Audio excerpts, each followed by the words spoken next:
Hello बच्चों, नमस्कार। मैं हूं अरुण। आप सभी का स्वागत है डाउटनेट पर एक बार फिर से।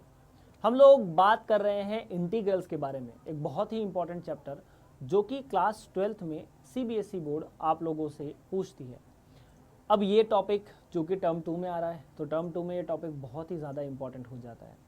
उसके पीछे कारण ये है कि इस टॉपिक से बहुत ज़्यादा नंबर के सवाल बनने हैं, और अगर इस टॉपिक से नहीं बनने हैं तो जिन टॉपिक से बनने हैं वो भी कहीं ना कहीं इस पर बेस्ड हैं, जैसे एरिया अंडर द कर्व और उसके बाद डिफरेंशियल इक्वेशन।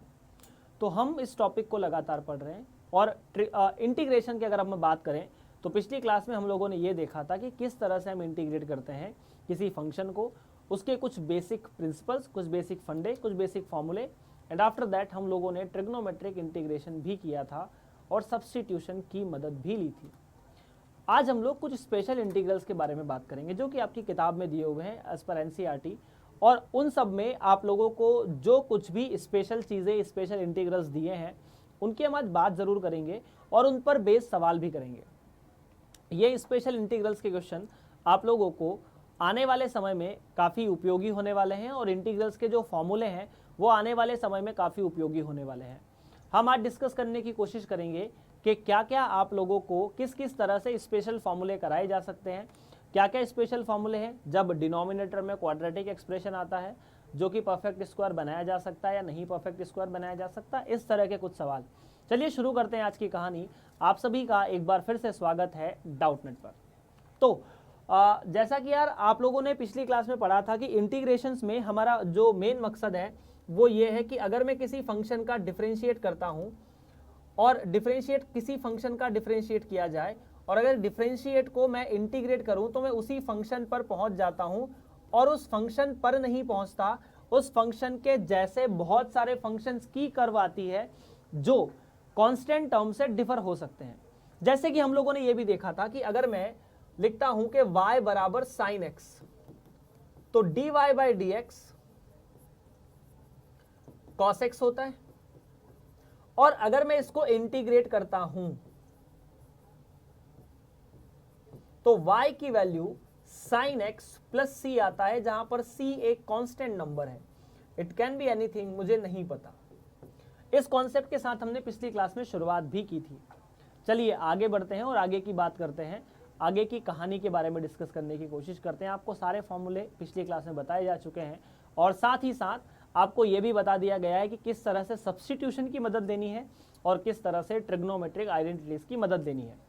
चलिए सर, तो पहला फॉर्मूला ये आता है जब डिनोमिनेटर में एक्स स्क्वायर हो और साथ में माइनस में ए स्क्वायर हो। डन है? शुरू करें सर कहानी। चलिए सर, तो बेसिकली ऐसा है कि अगर डिनोमिनेटर में 1 by x square minus A square होता है, ध्यान से समझने की कोशिश करना। यहां पर डिनोमिनेटर में, हेलो एवरीबॉडी, एक बार फिर से आप सभी का स्वागत है डाउटनेट पर। शुरुआत करते हैं आज की कहानी। अगर डिनोमिनेटर में एक्स स्क्वायर होता है, एक्स स्क्वायर मतलब एक सिंपल सा वेरिएबल जिसका स्क्वायर होना पड़ेगा, साथ में माइनस एक कांस्टेंट नंबर का स्क्वायर। फॉर एग्जांपल, यहां पर एक पैरेलल एग्जांपल भी साथ में हम लोग कर सकते हैं, 1 बाय एक्स स्क्वायर माइनस 100, ऐसा कुछ। तो बेसिकली इसे ऐसा लिख सकता हूं, dx divide bye x square minus 10 square. तो बेसिकली यहां पर a की जो वैल्यू है वो 10 है। नाउ इसका जो इंटीग्रेशन है, सबसे पहले आप 2a से डिवाइड कर दीजिए, साथ में ले लीजिए log, और अगर यहां माइनस है तो आप लिखेंगे x माइनस a और x plus a plus any constant c which is the constant of integration. तो ये जो कॉन्सेप्ट है वो ऐसा हो जाएगा 1 by 2a, that means 2 into 10 log x minus a, x minus 10, x plus 10 plus c। तो 1 by 20 log x minus 10, x plus 10 divide by c और प्लस c। डन है क्या? आगे बढ़ता हूं। दूसरा फॉर्मूला थोड़ा सा बदलाव है, जब a स्क्वायर पहले आ जाए और x स्क्वायर बाद में आ जाए। जब a स्क्वायर पहले आ जाए और x स्क्वायर बाद में आ जाए, मतलब जब x a से छोटा हो, तो इस कंडीशन में आप इसे ऐसे भी समझ सकते हैं। अगर ये a square minus x square लिखा है, आप यहां से नेगेटिव साइन को बाहर निकाल सकते हैं, तो ये ऐसा हो जाएगा। और ये वाला जो कॉन्सेप्ट है वो पहले ही हमारे पास था, ये वाला तो अपन सॉल्व कर चुके हैं। इसका जो आंसर है वो कितना, माइनस, बेसिकली माइनस क्यों, क्योंकि हमने नेगेटिव साइन को बाहर लेकर आए, लॉग x माइनस ए और x प्लस ए प्लस सी। मैंने आप लोगों को पिछली क्लास में एक छोटा सा कॉन्सेप्ट बताया था। कॉन्सेप्ट है कि अगर माइनस लॉग ए लिखा हो तो वो हो जाता है लॉग 1 बाय ए। इसका मतलब जो नंबर यहां लिखा है उसको रिवर्स कर दो, मतलब डिवाइड कर दो 1 बाय समथिंग। अगर इसको डिवाइड करोगे तो यह आ जाएगा 1 बाय 2a, साथ में लॉग, ऊपर x प्लस ए है तो उसको a प्लस एक्स भी लिख सकते हैं और यहाँ a माइनस एक्स भी लिख सकते हैं। ऐसा क्यों किया, क्योंकि मुझे पता है कि a x से बड़ा है, इसलिए x माइनस ए लिखने की जगह मैंने a माइनस एक्स लिख दिया। मॉड लगा है, फर्क कुछ नहीं पड़ेगा, बस पॉजिटिव आंसर आ जाएगा। क्या इतनी दो बातें क्लियर? छोटे छोटे दो फॉर्मूले हैं जिनको आप लोगों को याद रखना है। अभी इंटीग्रेशन में बहुत सारे फॉर्मूले हमें याद करने हैं, और सच पूछो तो जितने फॉर्मूले आप लोग याद कर सकते हैं ना, उतने फॉर्मूले याद करने हैं। ऐसा क्यों? क्योंकि बेसिकली जितने भी फॉर्मूलेज हैं उन पर बेस्ड बहुत सारे सवाल यहाँ होने हैं, और हर सवाल में, हर तरह के सवाल में आपको कुछ नयापन देखने को मिलेगा। इंटीग्रेशन बहुत सोचना पड़ता है सॉल्व करने के पहले, फॉर्मूला करेक्ट अप्लाई करना पड़ता है, उसके बाद जो वैल्यूज है वो पुटअप करनी पड़ती है। मैं बताता हूँ आने वाली प्रोसेस में क्या होगा।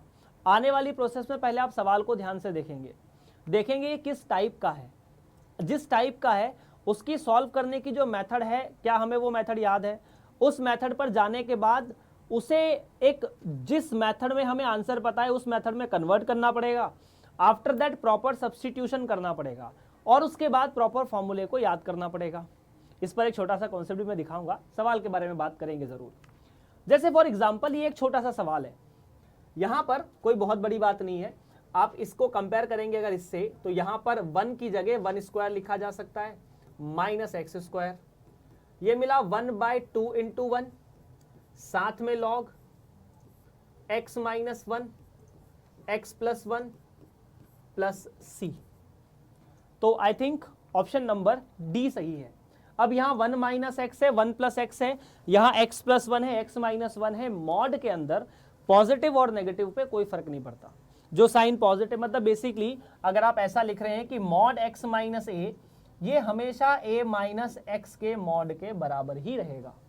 सो ऑप्शन नंबर डी यहां पर सही जवाब है। चलिए आगे बढ़ते हैं दूसरे सवाल की तरफ। ओके वेट, सेकंड वाले में उल्टा होता है ना, ए स्क्वायर बड़ा है तो ऑप्शन नंबर डी की जगह हमें सी मिलेगा, यहां ऐसा और यहां ऐसा। सो ऑप्शन नंबर सी यहां करेक्ट है। अभी तो फॉर्मूला पढ़ा, ए स्क्वायर माइनस एक्स स्क्वायर में ऊपर पॉजिटिव नीचे नेगेटिव, और एक्स स्क्वायर माइनस ए स्क्वायर में ऊपर नेगेटिव नीचे पॉजिटिव। चलिए बात करते हैं दूसरे फॉर्मूले के बारे में। अगर x में से ए स्क्वायर सब्ट्रैक्ट हो रहा है, ठीक है, x या ए स्क्वायर में से x सब्ट्रैक्ट हो रहा है, लॉग वाले दोनों टर्म्स आएंगे। पर अगर एक्स स्क्वायर में ए स्क्वायर ऐड हो रहा है या ए स्क्वायर में एक्स स्क्वायर ऐड हो रहा है, बेसिकली ऐड करने पर कोई दिक्कत नहीं है। अगर आप ऐसा लिखना चाहते हैं, ये dx लिखा हुआ है, यहां A square plus x square लिखा जाए, या फिर इसे एक्स स्क्वायर प्लस ए स्क्वायर लिखा जाए। दोनों केस में आंसर आता है 1 by A tan inverse x by A plus C. So for example अगर यहां पर एक छोटा सा एग्जाम्पल लूं तो ये मिलेगा कुछ ऐसा, dx एक्स स्क्वायर प्लस, अगर मैं बोल देता हूं 100, तो इसे लिख सकते हैं एक्स स्क्वायर प्लस 10 का स्क्वायर। अब यहां चूंकि प्लस साइन है, माइनस तो नहीं है, बस थोड़ी सी फिजा बदली और आंसर पूरा का पूरा बदल गया, tan inverse x by 10 plus c. अच्छा, बहुत सारे सवालों में क्या होगा जब हम ऐसा कुछ ना मिलेगा और अगर हम उसको इस फॉर्म में रिड्यूस करेंगे। जैसे मान लीजिए एक छोटा सा सवाल मैं यहां पर लेता हूं कि अगर इस केस में ऐसा सवाल होता तो क्या करते हैं, dx x plus 1 whole square plus 5 square. अब इस तरह के सवाल को मुझे इस जो हमने अभी तक 3 फॉर्म पढ़ी है उनमें कन्वर्ट करना पड़ता, और अगर कन्वर्ट करना पड़ता तो इस x प्लस 1 को अगर मैं t रखता तो dx dt के बराबर होता। तो ये हो जाता D T divided by T square plus 5, और अब जो इंटीग्रेशन आता वो फाइनल आंसर टी के टर्म्स में आता। आप लोगों को एक बात और पता है कि tan इनवर्स को मैं cot इनवर्स में भी कन्वर्ट कर सकता हूं, तो इसका जवाब कुछ ऐसा भी आ सकता है, cot inverse x by a plus c, है ना सर? फटाफट बोलो, इतनी बात क्लियर है क्या? हम आगे बढ़ते हैं, और आगे बढ़ते ही अगले सवाल के बारे में बात करते हैं। चलिए, तो ये हुआ, जैसे ये सवाल है छोटा सा। अब यहां पर सीधा सीधा वो वाला फॉर्म नहीं है जो हम लोग पढ़कर आए हैं। अगर आप ध्यान से देखो तो हमने ये वाला फॉर्म पढ़ा है अभी, एक्स स्क्वायर किसी ए स्क्वायर के साथ लिखा हो, यहाँ ए स्क्वायर की जगह 4 है, कोई दिक्कत नहीं, उसे 4 स्क्वायर लिख सकते हैं। कई सवालों में यहाँ ए स्क्वायर की जगह आपको 3 मिलेगा, जैसे मान लो ऐसा होता dx divided by x square plus 3, तो यहां पर आप ए स्क्वायर की जगह ऐसा लिख सकते थे, एक्स स्क्वायर प्लस रूट 3 का स्क्वायर। अब हम a को रूट 3 लेने से नहीं घबराएंगे। तो इस सवाल को सॉल्व करने की क्या मेथड हो सकती है? तो अगर न्यूमरेटर और डिनोमिनेटर की डिग्री के बारे में कुछ ऐसी कहानी हो, जैसे फॉर एग्जांपल कई बार ऐसा होता है कि एक एक्सप्रेशन आपको ऐसा दिया है न्यूमरेटर अपॉन डिनोमिनेटर, तो 2 केसेस हो सकते, 3 केस हो सकते हैं। हेलो एवरीबॉडी, जो लोग क्लास के अंदर आ चुके हैं सब लोगों को एक बार फिर से स्वागत है। 3 केसेस हो सकते हैं। पहला केस, न्यूमरेटर की पावर डिनोमिनेटर से बड़ी हो, फॉर एग्जांपल एक्स स्क्वायर या x cube divided by x plus 1। दूसरा ऐसा हो सकता है, दूसरा केस, जहां न्यूमरेटर की और डिनोमिनेटर की पावर बराबर हो, मतलब उनकी जो डिग्री है वो बराबर है। तीसरा केस ऐसा हो सकता है जहां पर न्यूमरेटर और डिनोमिनेटर में डिनोमिनेटर की पावर ज्यादा हो। इस बात को हम बाद में डिस्कस करते हैं, इस बात को हम लोग बाद में डिस्कस करता है, ठीक है? और बेसिकली मैं जो पढ़ा रहा हूं ना आप लोगों को, वो आपको सिर्फ बोर्ड एग्जाम में काम नहीं देगा। अगर आप कॉम्पिटिटिव एग्जाम की तैयारी कर रहे हैं वहां पर भी इन फॉर्मूलोज की जरूरत पड़ती है। चाहे आप किसी एंट्रेंस एग्जाम की तैयारी कर रहे हो, चाहे आप डिफेंस एग्जाम की तैयारी कर रहे हो, जहां पर भी आप करना चाहते हो। तो जो लोग क्लास के अंदर हैं वो लगातार बने रहे। अगर आप 12th क्लास में हो, अगर आप 11th क्लास में हो, तो भी आपके ये काफी काम में आ सकता है, अगर आपने थोड़ा बहुत इंटीग्रेशन फिजिक्स के अंदर पढ़ के रखा है तो। डन है क्या? चलिए, तो अब जो दोनों केसेस हैं इसमें आपको क्या करना होगा, हर मतलब बेसिकली सारे सवालों में यही होने वाला है। सारे सवालों में क्या होने वाला है, हम न्यूमरेटर को डिनोमिनेटर से डिवाइड करेंगे, या तो डायरेक्ट डिवाइड करेंगे या जुगाड़ लगा के डिवाइड करेंगे। जैसे यहां पर डायरेक्ट डिवाइड करने की जरूरत नहीं है, आप यहां पर +1 और -1 कर दीजिए, फिर से a की पावर 3 प्लस b की पावर 3 फॉर्मूले से ओपन कर दीजिए। वैसे यहां पर भी डायरेक्ट डिवाइड करने की जरूरत नहीं है। देखो, इस सवाल के बारे में बात करते हैं जो कि दिया है, जिसे अपन i मान सकते हैं ना कि ये इंटीग्रेशन है, जिसको मैं i कहता हूं। Now please pay attention. इस एक्स स्क्वायर को अगर मैं 4 दे दूं और 4 वापस भी ले लूं, तो मुझे नहीं लगता कि एक्स स्क्वायर कोई बुरा मानेगा, और ना राइट हैंड साइड ना लेफ्ट हैंड साइड बुरा मानेगी। अगर मैं इन दोनों को अलग अलग भी कर देता हूं, x square plus 4 divide by x square plus 4 dx minus 4 divide by x square plus 4 dx। X square plus 4 और एक्स स्क्वायर प्लस 4 कट के 1 बच जाएगा, माइनस ये जो 4 है इसे बाहर निकाल सकते हैं। इंटीग्रेशन के अंदर कांस्टेंट की कोई दिक्कत नहीं है अगर कांस्टेंट अकेला लिखा हो तो। डन है सर? अगर आप क्लास 12th में हो तो आप लोगों के लिए ये लेक्चर बहुत इंपॉर्टेंट है। प्लीज आप जहां भी देख रहे हैं इस लेक्चर को फॉलो कीजिए और साथ ही साथ रेगुलर रहिए। आप लोग जहां भी लेक्चर को देख रहे हैं जरूरी है कि आप अपने दोस्तों के साथ शेयर करें। क्यों? क्योंकि वो भी देखेंगे, उनको फायदा होगा। चलिए सर, अब x का इंटीग्रेशन, dx का इंटीग्रेशन तो x हुआ माइनस ये 4 है dx, और ये हुआ एक्स स्क्वायर प्लस 4 की जगह लिख सकता हूं 2 का स्क्वायर। तो i बराबर x minus 4 tan inverse x by 2, और साथ में डिवाइड बाय 2 भी करना होता है फॉर्मूले के हिसाब से, क्योंकि फॉर्मूला आपको ये दिया हुआ है 1/a tan inverse x by a। तो यार देखो, ये हुआ 2 से 2 कटा, तो i बराबर x minus 2 tan inverse x by 2, और ये x बाई 2 tan के एंगल में है ना, अकेला नहीं है, tan इनवर्स के आर्गुमेंट में बेसिकली। तो ऐसा कोई ऑप्शन है क्या? जी हाँ, ऑप्शन नंबर ए। डन है क्या? चलिए शुरू करते हैं आगे की कहानी। फिर अगले सवाल के बारे में बात करते हैं, अगले कॉन्सेप्ट के बारे में बात करते हैं। हमने ये देखा कि डिनोमिनेटर में x की पावर 2 प्लस हो a स्क्वायर के साथ, माइनस हो a स्क्वायर के साथ, या a स्क्वायर माइनस हो। लेकिन अगर यही कहानी रूट में आ जाती है, अगर यही कहानी आपके साथ रूट में आ जाती है, तो आप क्या करेंगे? तो सिंपल सी बात है, अगर एक्स स्क्वायर, या यूं समझो कि एक्स स्क्वायर का कोफिशिएंट पॉजिटिव है ना, अगर एक्स स्क्वायर का कोफिशिएंट पॉजिटिव है, चाहे वो ये वाला फॉर्मूला हो चाहे वो ये वाला फॉर्मूला हो, दोनों दिखा देता हूं आप लोगों को मैं। ऐसा कुछ रूट के अंदर एक्स स्क्वायर प्लस ए हो या एक्स स्क्वायर माइनस ए हो, यहां पर एक्स स्क्वायर का जो कोफिशिएंट है वो पॉजिटिव है। सब लोगों को एक बार फिर से नमस्कार, सब लोगों का क्लास के अंदर स्वागत है। इस कहानी में आपको कुछ नहीं करना, आपको साथ में लिखना है लॉग मॉड, यहां पर भी लॉग मॉड, यहां पर आप लिख दो x, तो यहां पर भी लिख दो x। अब प्लस कर दो यार, किसका?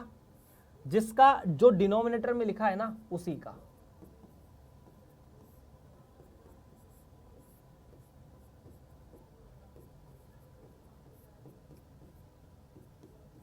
और मॉड क्यों लगाया? क्योंकि लॉग के अंदर हमें यह पता है कि अगर लॉग का आर्गुमेंट है वो पॉजिटिव होना चाहिए, इसीलिए मॉड लगा दिया।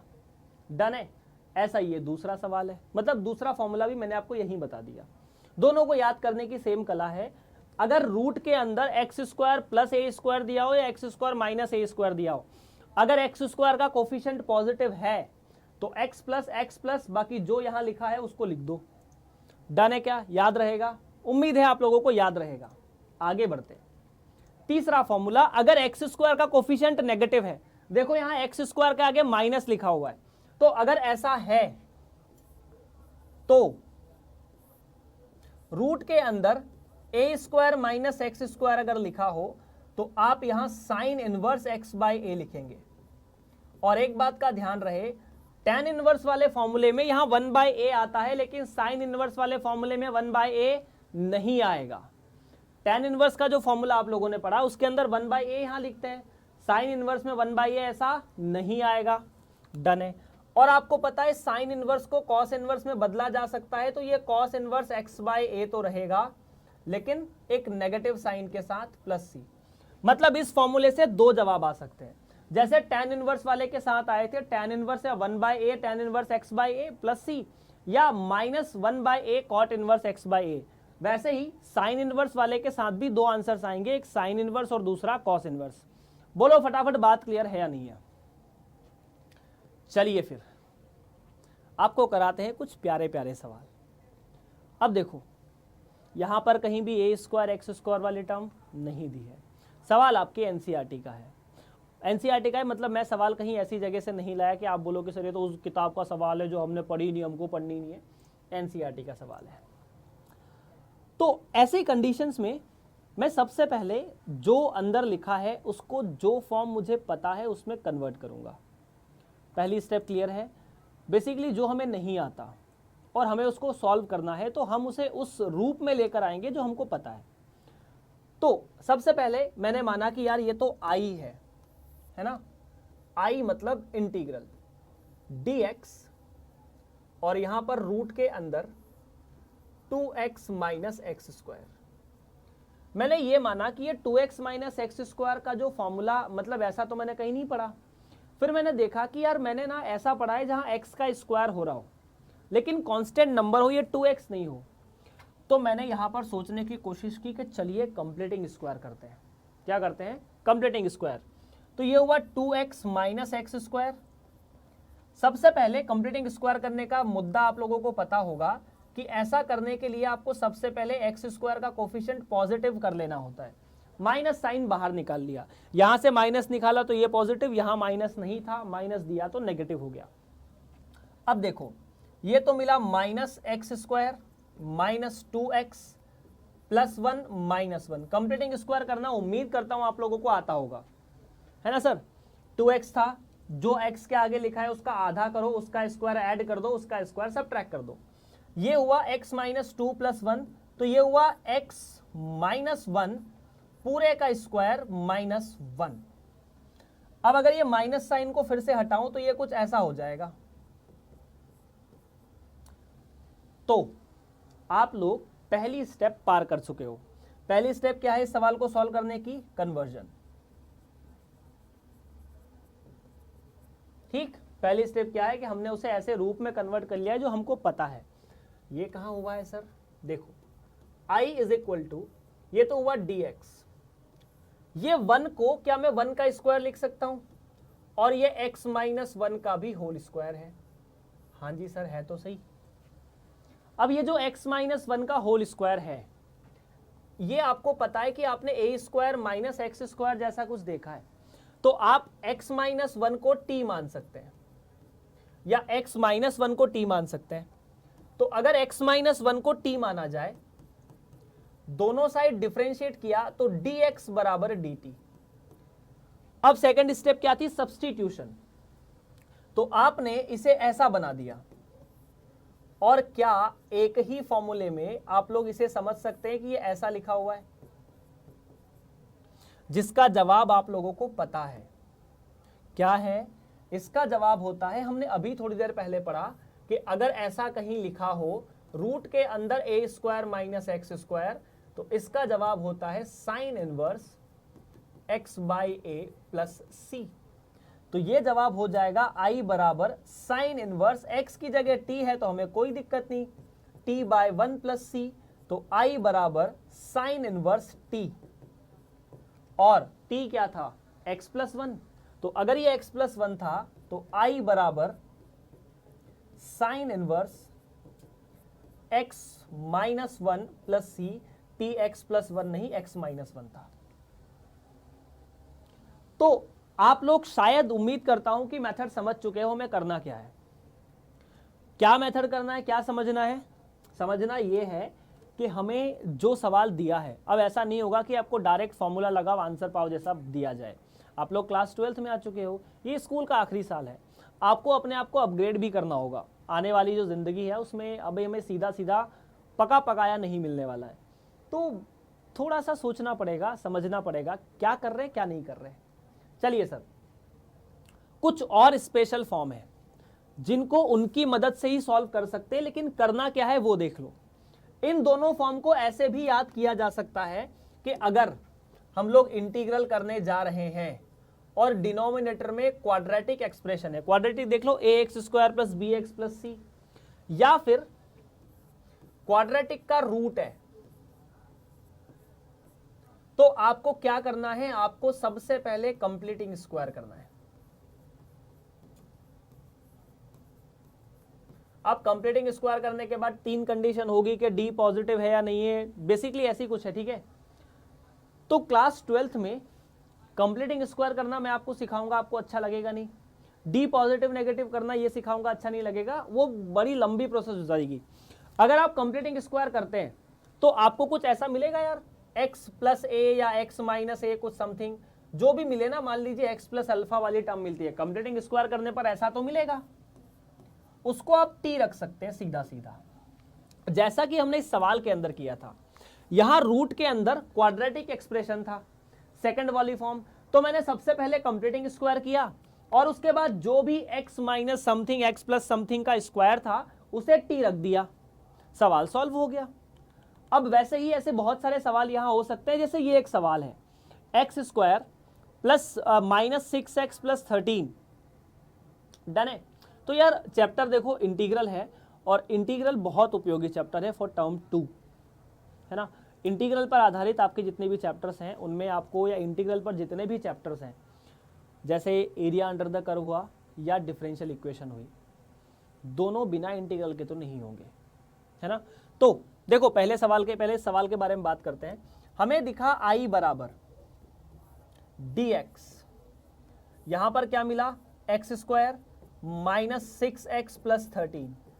क्या आपको ये ऐसी फॉर्म दिखी I बराबर इंटीग्रल डिनोमिनेटर में एक क्वाड्रेटिक एक्सप्रेशन, और अगर क्वाड्रेटिक एक्सप्रेशन होता है तो सबसे पहले मैं उस क्वाड्रेटिक को कंप्लीटिंग स्क्वायर करता हूं। तो x square minus 6x plus 13 के बारे में पहले बात की जाए, x square plus 6x minus 13 के बारे में कुछ बातें की जाए पहले। तो इसे कंप्लीटिंग स्क्वायर करना है बेसिकली। तो कंप्लीटिंग स्क्वायर कैसे कर सकते हैं? सबसे पहले इसे ऐसा मान सकते हैं कि x square minus 2 into 3x plus 13 है। अब 3 यहां पर बेसिकली है, मतलब 2ab वाली चीज में 3 है, b की वैल्यू। तो आप क्या करेंगे, यहां पर 3 ऐड कर देंगे या 3 का स्क्वायर ऐड कर देंगे, -3 का स्क्वायर सबट्रैक्ट कर देंगे। 13 तो ऑटोमेटिकली था ही। तो ये फर्स्ट 3 टर्म मिलकर बने x माइनस 3 पूरे का स्क्वायर और -9 प्लस 13, जो कि हुआ x minus 3 whole square minus या प्लस 4 स्क्वायर, ऐसा कुछ है ना। तो अब जो इंटीग्रल था क्या वो ऐसा हो चुका? इस सवाल में ये जो चीज थी वो ये बन चुकी ना। तो क्या मैं इसे ऐसा लिख सकता हूं, x minus 3 whole square plus 4 square? हाँ सर, लिख सकते हैं। अब फिर मैंने कहा कि कंप्लीटिंग स्क्वायर होने के बाद जो x माइनस कुछ कुछ आ रहा है ना उसको t मान लो। तो हमने कहा कि let x minus 3 is equal to t। दोनों साइड डिफरेंशिएट करोगे, x का डिफरेंशिएशन dx, 3 का डिफरेंशिएशन 0, t का डिफरेंशिएशन dt। तो dx बराबर है dt। तो अब जो ये इंटीग्रल है वो कैसा बना, फटाफट देखकर बताओ। I बराबर integral dt divide by T square plus 2 square. Basically ये 4 बच रहा है ना यहां पर, तो 4 बचेगा, तो 4 को लिख सकते हैं 2 का स्क्वायर, है ना। थोड़ा सा मिस्टेक था। क्या ऐसा हम लोगों ने फॉर्मूला पढ़ा है? 1 बाय या dx divided by x square plus A square, formula पढ़ा है। क्या होता था? tan इनवर्स वाला आंसर होता था। तो आंसर आएगा 1 bye 2 tan inverse t by 2 plus c. जो लोग शुरुआत से हैं उन्होंने इस फॉर्मूले को पढ़ लिया है ना। जब भी ऐसा कुछ आता है dx 1 by x square plus A square, answer होता है 1 by A tan inverse x by a. यहाँ a की जगह 2 है, x की जगह t लिखा हुआ है। या t की एक वैल्यू तो x माइनस 3 थी, तो answer is 1 bye 2 tan inverse x minus 3 divide by 2 plus सी।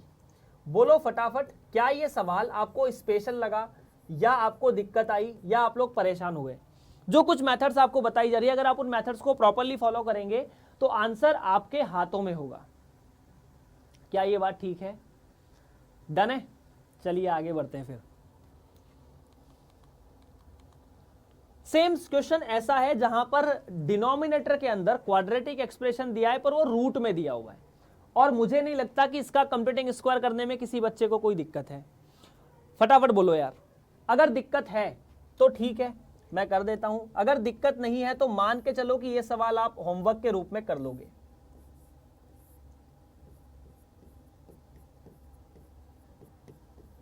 इसको तो डायरेक्टली कंप्लीटिंग स्क्वायर कर सकते हैं। देखो, इसमें स्पेशल कोई पन्ना खर्च करने की जरूरत नहीं है। X square plus 2x plus 1 plus 1, इसे क्या लिख सकते हैं? dx एक्स स्क्वायर या x प्लस 1 पूरे का स्क्वायर प्लस 1 का स्क्वायर। अब क्या x प्लस 1 को t रखा जा सकता है? बिल्कुल रखा जा सकता है। हमने कहा कि लेट x प्लस 1 बराबर t। रूट के अंदर क्वाड्रेटिक दिखा, पहली स्टेप कंप्लीटिंग स्क्वायर करना था, वो कर दिया। x प्लस 1 को अगर t रखा गया तो I बराबर dt t स्क्वायर प्लस 1 का स्क्वायर। डन है क्या? तो ऐसा कुछ है भाई साहब। नाउ अब यार आपके पास टी स्क्वायर प्लस ए स्क्वायर है, फॉर्मूला आपको बता चुका हूं, फॉर्मूला लगाओ, आंसर पाओ। क्या होता है टी स्क्वायर प्लस ए स्क्वायर है? 1 by x square plus A square में जब एक्स स्क्वायर का कोफिशिएंट या टी स्क्वायर का कोफिशिएंट पॉजिटिव होता है तो आंसर आता है लॉग, यहां एक्स की जगह टी आ जाएगा।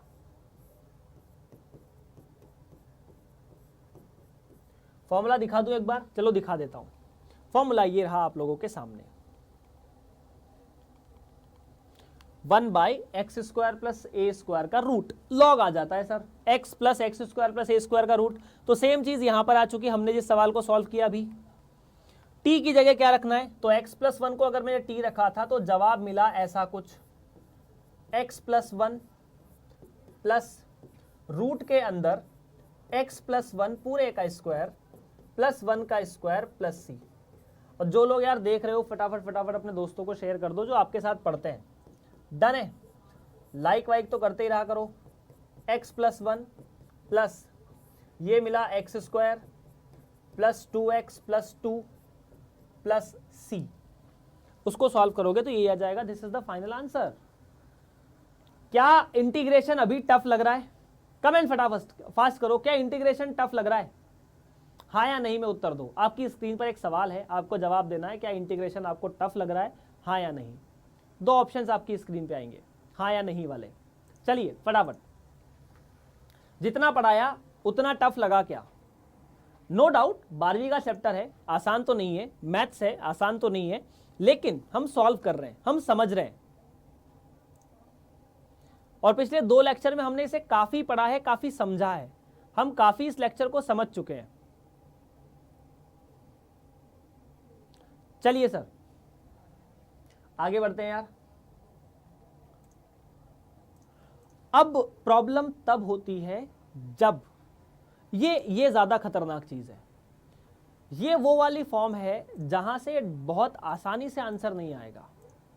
इस फॉर्म के अंदर क्या करना है, जब डिनोमिनेटर में क्वाड्रेटिक हो, चाहे वो अकेला लिखा हो चाहे रूट के अंदर लिखा हो, लेकिन न्यूमरेटर में एक लीनियर एक्सप्रेशन आए। लीनियर एक्सप्रेशन मतलब ऐसा 3x प्लस 5 7x माइनस 2, ऐसा कुछ भी जहां x और समथिंग समथिंग हो, तब थोड़ी दिक्कत होती है। ठीक है, तब थोड़ी दिक्कत होती है और यहां ज्यादा परेशानी आप लोगों को होगी। तो मैं आपको छोटी सी यहां इंट्रोडक्शन कर देता हूं इस क्लास के अंदर। अगर ध्यान से सुनना, करना क्या है, अगर ऊपर एक लीनियर एक्सप्रेशन है या डिनोमिनेटर में क्वाड्रेटिक एक्सप्रेशन है, सो ऑब्वियसली यहां पर आप देख सकते हैं कि डिनोमिनेटर की जो पावर है, डिनोमिनेटर की डिग्री ज्यादा है न्यूमरेटर से। अगर न्यूमरेटर की डिग्री कम होती या न्यूमरेटर की डिग्री ज्यादा होती तो मैं डिवाइड कर देता, लेकिन अगर डिनोमिनेटर की डिग्री ज्यादा है तो मैं डिवाइड भी नहीं कर सकता डिनोमिनेटर को न्यूमरेटर से। डिनोमिनेटर को न्यूमरेटर से डिवाइड करने का कोई मतलब नहीं है। न्यूमरेटर को अगर डिनोमिनेटर से डिवाइड कर सकते हो तो ठीक है। अब यहां न्यूमरेटर को डिवाइड नहीं कर सकते, इसकी पावर कम है, इसकी पावर ज्यादा है। 9th क्लास में पढ़ा था ना कि हम किसी एक्सप्रेशन को तभी डिवाइड कर सकते हैं जब जिसको डिवाइड कर रहे हैं उसकी पावर जिससे डिवाइड कर रहे हैं उसकी पावर से ज्यादा हो। यहां ऐसा कुछ नहीं है। डन है, यहां ऐसा कुछ नहीं है। चाहो तो एक बार फटाफट देख लो। तो ऐसे कंडीशन में या फिर ऐसा हो कि लीनियर एक्सप्रेशन यहां हो और यहां पर रूट क्वाड्रेटिक हो। अब लीनियर एक्सप्रेशन कैसा दिया है, वो दिया है आपको, लीनियर एक्सप्रेशन जो दिया है वो px प्लस क्यू के फॉर्म में दिया है, और क्वाड्रेटिक एक्सप्रेशन जो दिया है वो ax square plus bx plus c वाले फॉर्म में दिया है। Now we have to find out और we have to solve such type of questions. ये बात सही है कि टफ लगेगा, ठीक है, और पहली बार जब इस चैप्टर को पढ़ते हैं तो बड़ी दिक्कत आती है, और सवाल बड़े हैं, टफ है, ये थोड़ा ज्यादा परेशानी वाली चीज है। अब देखो इसमें क्या करना होगा, आपको यहां पर ये जो px प्लस क्यू है, इसको सबसे पहले आप लोगों को यह करना है कि आप जो क्वाड्रेटिक एक्सप्रेशन है उसको डिफरेंशिएट कीजिए। कैसे डिफरेंशिएट करते हैं, डिफरेंशिएशन तो आपको पता है। ये जो क्वाड्रेटिक एक्सप्रेशन है इसको हमने डिफरेंशिएट किया किसके रिस्पेक्ट में, x के रिस्पेक्ट में, और इसके आगे एक नंबर मल्टीप्लाई कर दिया अल्फा और दूसरा इधर कर दिया beta. Now you have to find out alpha and beta. अब ये कैसे, विथ कंपैरिजन। एग्जांपल लेकर देख लेते हैं, एक छोटा सा एग्जांपल, अभी तक हमने जो देखा उसके बारे में बात कर लेते हैं। फॉर एग्जांपल, अगर आपको बोला जाए कि 3x प्लस 5 ऊपर दिया हो और नीचे x square plus 2x plus 3 दिया हो, ऐसा कुछ। तो आप क्या करेंगे, तो आप क्या करेंगे, ये जो 3x प्लस 5 है ना, इसको लिख देंगे अल्फा टाइम्स डिफरेंशिएशन ऑफ जो डिनोमिनेटर में क्वाड्रेटिक है। ये कब करेंगे, जब ऊपर एक लीनियर एक्सप्रेशन हो, नीचे क्वाड्रेटिक हो। अगर ऊपर लीनियर नहीं है तो सीधा सीधा क्वाड्रेटिक को कंप्लीटिंग स्क्वायर करो, जो कि पिछले वाले केस में बताया था, प्लस ये बीटा हो जाएगा। अब देखो 3x प्लस 5 बराबर, ये तो अल्फा, इसका differentiation 2x plus 2 plus beta. ये अल्फा बीटा को यहां मल्टीप्लाई किया तो क्या मिलेगा वो देखो, ये मिलेगा 2 alpha x plus 2 alpha plus beta. ये दो एक्सप्रेशन है जो लीनियर है। अगर ये दोनों लीनियर एक्सप्रेशन बराबर हैं तो x के आगे जो नंबर यहां लिखा है वो इस वाले x के आगे के बराबर होना चाहिए, मतलब 2 अल्फा बराबर 3 होना चाहिए, और 5 होना चाहिए 2 अल्फा प्लस बीटा के, क्योंकि जो कांस्टेंट नंबर है वो आपस में बराबर होने चाहिए। अब यहां से अल्फा बीटा निकल जाएगा। अल्फा बीटा निकलने के बाद पूरे जो भी इंटीग्रल है उसमें इसकी जगह आप ये रख देना। आसानी से सॉल्व करेंगे तो आंसर आएगा। बताता हूं कैसे। एक बढ़िया सा एग्जांपल ले लेते हैं, ये वाला एग्जांपल है ना। इसमें आधा पार्ट मैं करूंगा, आधा पार्ट आपको करना है। फटाफट कमेंट करो कि हाँ सर हम आधा पार्ट निपटा देंगे। आधा पार्ट आप बता दो कि कहां से हमें करना है। देखो, आपने माना कि एक इंटीग्रल है i जो आपको सता रहा है, 3x minus 2 1 plus 2x plus 3x square साथ में dx, है ना। हमने ये देखा कि ये जो लीनियर एक्सप्रेशन है 5x प्लस माइनस 2, इसको मैं अल्फा टाइम्स डिफरेंशिएट इस क्वाड्रेटिक का डिफरेंशिएशन का alpha times into plus beta, तो 5x माइनस 2 बराबर अल्फा इंटू इसका differentiation 2 plus 6x plus beta. ध्यान से देखो तो ये मिला 5x माइनस 2 बराबर 2 alpha plus 6 alpha into x plus beta. अगर कंपेयर करोगे कोफिशिएंट्स को तो 6 अल्फा के सामने या x के सामने इधर 6 अल्फा लिखा है तो इधर 5 लिखा है, तो अल्फा बराबर 5/6, ठीक है क्या। और कांस्टेंट टर्म में इधर 2 अल्फा है इधर बीटा है, तो 2 अल्फा प्लस बीटा बराबर -2। अब चूंकि अल्फा बराबर 5/6 है तो 2 इंटू 5/6 प्लस बीटा बराबर -2, बीटा बराबर -2 माइनस 10/6, तो बीटा मिला -22/6। उम्मीद करता हूं यहां तक हमने कोई गलती नहीं की है, ठीक है क्या। जहां अल्फा और बीटा नाम के दो कांस्टेंट हमारी जिंदगी में आए हैं जिनके बारे में हमें बातें करनी है, लेकिन आप सवाल को यहीं से समझ लो। इस इक्वेशन को याद रखो, ये भी बड़ी काम की है। सवालों को ना, जो सेकंड इक्वेशन है जहां से आप डिफरेंशिएट कर देते हो उसको स्टार मार्क कर लो, जहां से आप डिफरेंशिएट कर देते हो उसको स्टार मार्क कर लो, थोड़ी बहुत कैलकुलेशन आपकी बचा देगा ये चीज। तो 5x माइनस 2 को अल्फा 2 प्लस 6x और बीटा रख सकता हूं। अल्फा बीटा की वैल्यू भी पुट नहीं कर रहा मैं। तो देखो यार, ये इक्वेशन 1 थी, ये इक्वेशन 2 थी, इसको थर्ड नाम दे देते हैं और इसको नाम दे देते हैं फोर्थ। तो मैं 1 और 2 की मदद से क्या लिख सकता हूं, i बराबर, डिनोमिनेटर को नहीं छेड़ना है तो डिनोमिनेटर को नहीं छेड़ा, 1 plus 2x plus 3x square. Numerator में 5x माइनस 2 की जगह alpha 2 plus 6x plus beta लिखना है। हमने कहा ठीक है। अब इन दोनों को अलग अलग कर लो, जो बता रहा हूं उस पर ध्यान देना यार। i बराबर अल्फा बाहर 2 plus 6x divide by 1 plus 2x plus 3x² dx, बिल्कुल याद रहेगा। साथ में बीटा को बाहर कर लो और ये हो जाएगा dx divide by 1 plus 2x by 3x²।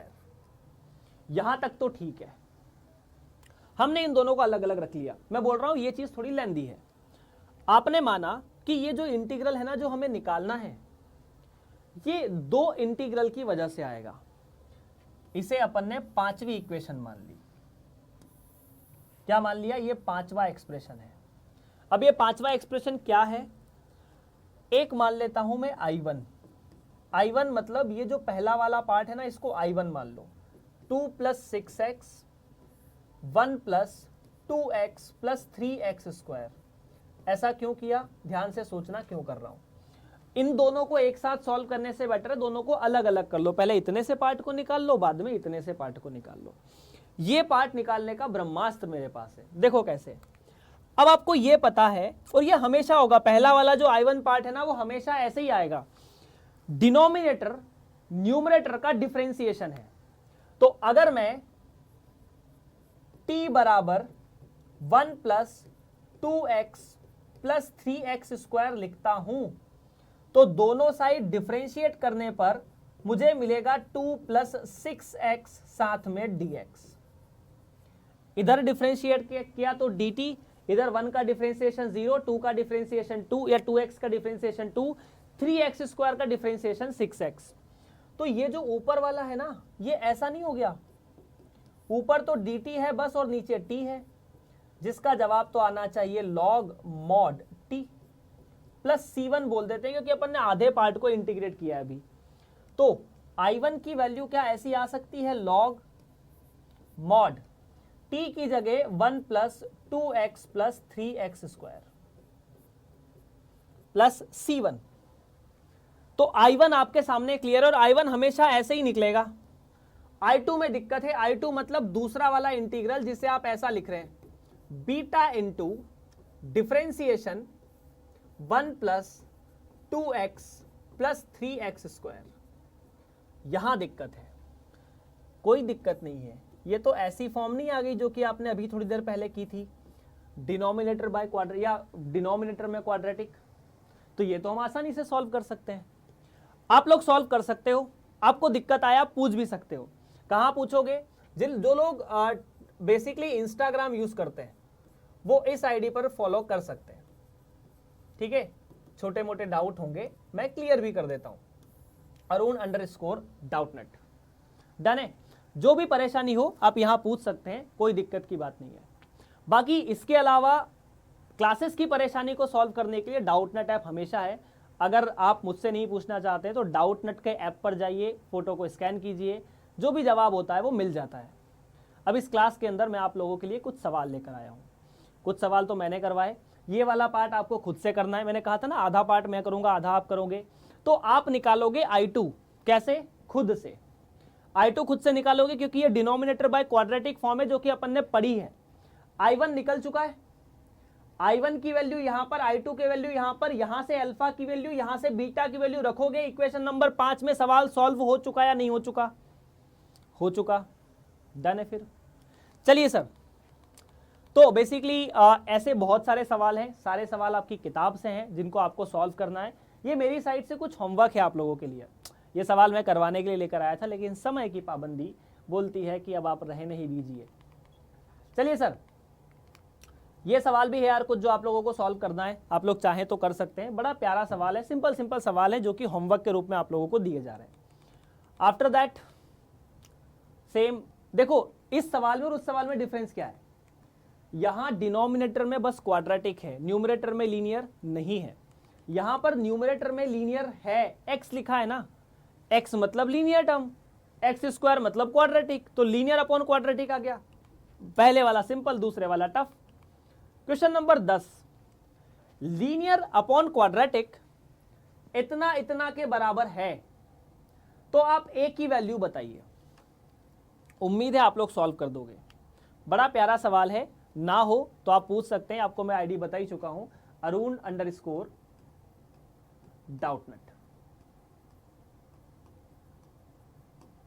चलिए फॉलो कर सकते हैं बेसिकली यार, वहाँ मैसेजेस भी कर सकते हो। और भी सवाल हैं जो पर्टिकुलरली आपको मैं देने के लिए लेके आया था होमवर्क में। यहाँ छोटी सी हिंट दे देता हूँ, है ना। बिना हिंट के मुझे नहीं लगता कि आप लोग क्वेश्चन को सॉल्व कर लोगे।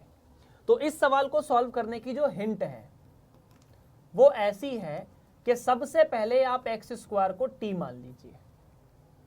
छोटी सी हिंट है, एक्स स्क्वायर को क्या मानना है, टी मानना है। सवाल आपके सामने है, मैं थोड़ी देर के लिए हट जाता हूं।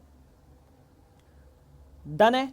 चलिए दूसरा सवाल जो है वो ऐसा है, यहां डिनोमिनेटर में क्वाड्रेटिक है, क्या करेंगे, कंप्लीटिंग स्क्वायर करेंगे। सर इसका हिंट के नाम पे ये लिखा जा सकता है यहां पर,